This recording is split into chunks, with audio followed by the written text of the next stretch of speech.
প্ৰকৃততে আমি যেটো ৰাজনীতি কৰিম মিয়া অমিয়ালৈ ৰাজনীতি নকৰোঁ কংগ্ৰেছ দলে সকলো অঞ্চলৰে ৰাইজৰ সেৱাৰ বাবে ৰাজনীতি কৰে কিন্তু দেখা গৈছে মুখ্যমন্ত্ৰী মহোদয়ে অসমত মিয়া বোলা বস্তুটো প্ৰকৃততে কি হয় মই ৰাজনীতি কৰিলেও মই বুজি নাপাওঁ এই কাৰণে বুজি নাপাওঁ মানে অসম বিধানসভাত মাত্ৰ 3জন সদস্যই মূলতঃ মিয়া ৰাজনীতি কৰি থাকে হেয়া হল মুখ্যমন্ত্ৰী হিমন্ত বিশ্ব শৰ্মা আমাৰ সাসপেন্ডেড বিধায়ক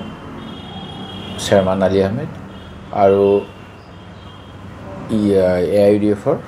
মিয়া কবিতা লিখা আশৰাফুল তেওঁলোককে কেতিয়াবা মিয়া কবিতা লাগে কেতিয়াবা মিয়া মিউজিয়াম লাগে আৰু মুখ্যমন্ত্ৰীয়ে তেওঁলোকক প্ৰস্তাৱ দিয়ে যে আপোনালোকে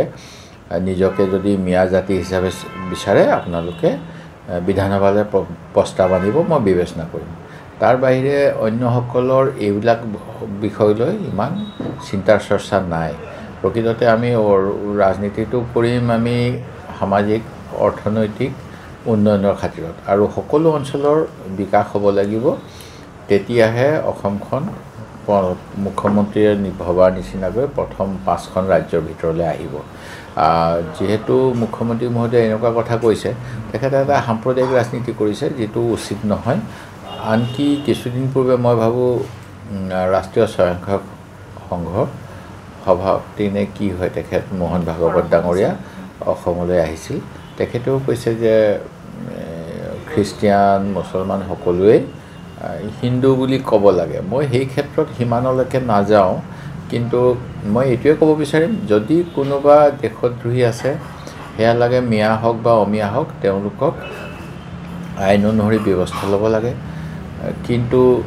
সাম্প্ৰদায়িক মনোভাৱেৰে যদি ৰজাই শাসন কৰিবলৈ যায় গণতন্ত্ৰত এই শুভ লক্ষণ নহয় সাম্প্ৰদায়িক সম্প্ৰীতিৰে আমি থাকিব লাগে অসমৰ মহাপুৰুষ শংকৰদেৱৰ চালুং চুকাফাৰ আদৰ্শই কিন্তু অসমীয়া জাতিক তাকে শিকাইছে গতিকে মুখ্যমন্ত্ৰীৰ এই প্ৰস্তাৱ কি জানি সকলোৰে গ্ৰহণযোগ্য নহ'ব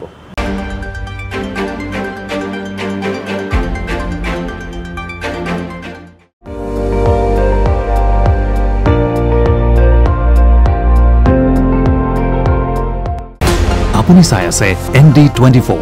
সৰ্বশ্ৰেষ্ঠ নহয় সৰ্বোত্তমৰ দৌৰত